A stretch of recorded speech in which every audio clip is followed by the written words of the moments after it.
माझं नाव विष्णू हरिभाऊ सरकाळे। माझ्या आईची तब्येत बरोबर नव्हती। मी पहिला आईला घेऊन दवाखान्यामध्ये नांदेड दवाखान्यामध्ये होतो।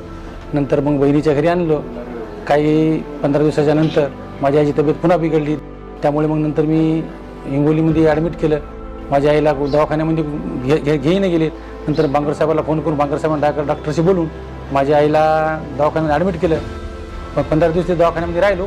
नंतर त्यांनी योजनेमध्ये बसवून दिलं, आर्थिक मदत पण केली।